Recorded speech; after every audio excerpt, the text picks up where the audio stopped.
Hi everyone, it's Adam with Milo's Restoration, and today I've got a woodworking video for you. I make a live edge waterfall coffee table, and I've been wanting to make one. And I bought a slab of sycamore for a cellar around me, and it was kiln dried and planed down for me to about 1 3/4 inches. And so basically, all I had to do was really go from there. Normally, you'd have to flatten it, but I chose to pay to get that done, and I started cutting the waterfall joint first.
So if you want to know what this is here, that's just polyurethane based epoxy.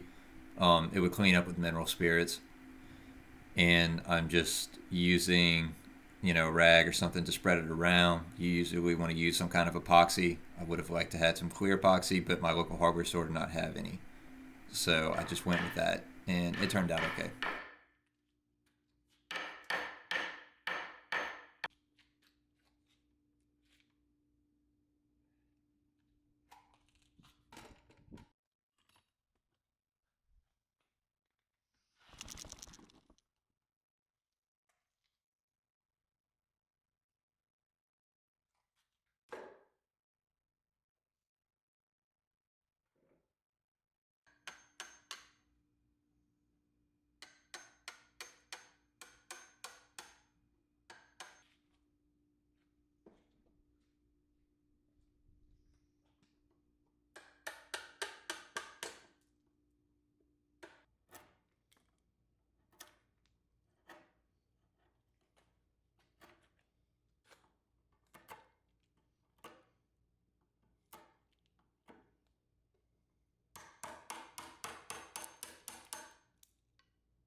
I had some pretty bad cavities in the wood. I used some CA glue that was thinned down a lot and put them kind of in those areas and put some activator on it, and it seemed to harden them up pretty good, so I was okay with that.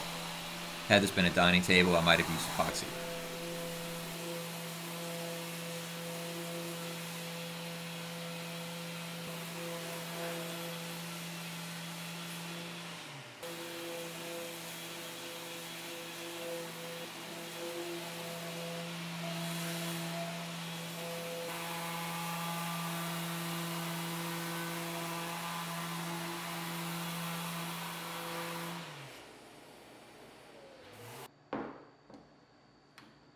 So I'm trying to keep the talking to a minimum in this video, but I did want to say that this is just a seal coat from my stain. This is probably going to be something that I'll get the most questions about.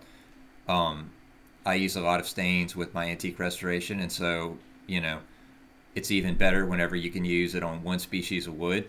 I just put a seal coat on, and that's significantly thinned down de-wax shellac. And then after that dried, I mixed up some color tone in tobacco brown with a little bit of denatured alcohol. And this is going to take multiple coats to get to the color that you want. I hear a lot of people say that like whenever they try and use the dye stains, they don't get the color they want. And that's because it takes multiple coats to build up to the color that is advertised usually. I didn't show that, but I put about probably 3 or 4 coats on here. You just want to make sure that you put that seal coat on because that's what really gets a lot of the blotchiness out of it. You know, if you want to get like a good consistent dye color, then that's what you need to do is put a wash coat of denatured alcohol mixed with de-wax shellac or some other kind of medium like that.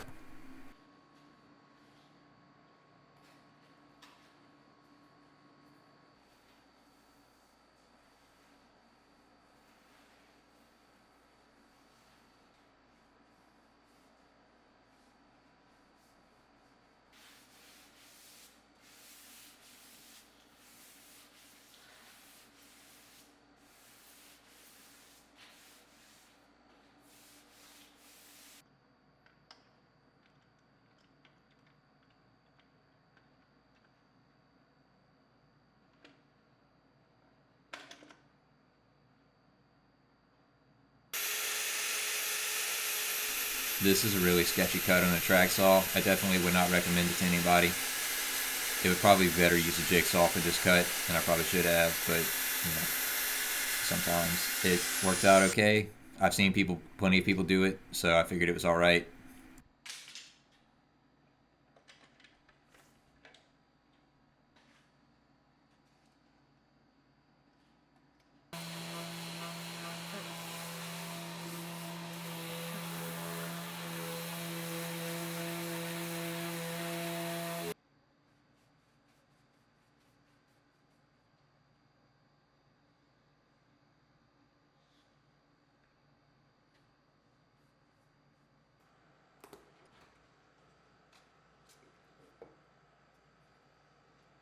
So I had some pre-cat lacquer, and I was going to use that, but I decided to use the rest of this polyacrylic. It sprays really good out of the can, surprisingly. I don't thin it or anything. I just use a 1, and I've got an Apollo HVLP sprayer that I use for my clears, and what I do is I set it to about the highest pressure that it has on there, and I just spray it unthinned. And I get pretty good results with it. Occasionally I get runs that I have to fix, but other than that, I like it. And I don't know, I think I'm probably using a 1. Anywhere between a 1 or 0.8 nozzle is going to be good for this. So this is the first and second coat of that polyacrylic. I sprayed a different direction for my second coat because I had to move to my garage because of where the sun was. You can see a little bit of bridging in there, but, well, that's not really bridging, that's just overlaps. But those will probably go away after it dries. And, you know, polyacrylic looks kind of milky when you put it on, but it turns to like a clear color. I did get a run on the Waterfall, and I had to fix that. So this was that run that I was talking about.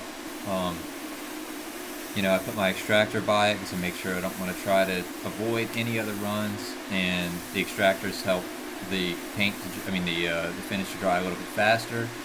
Ended up having to do a whole coat on the table because I really just wanted to pass that one area, but I got a little bit of overspray on the top. And so I really should have waited longer before I did this, but I was just kind of in a hurry. Just some kind of mid-century style legs that I found on Amazon for the back. I got two of them. I'm really looking to try to do a magnolia table. I just wasn't able to find any magnolia that was in my price range this time, but hopefully next time I'll be able to.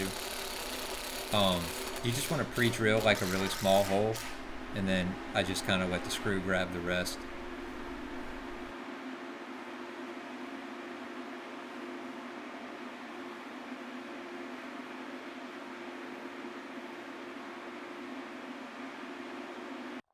So here's the finished table. Thanks for watching. If you want to see more woodworking and furniture restoration content, as well as some painting tips and videos like that, please subscribe.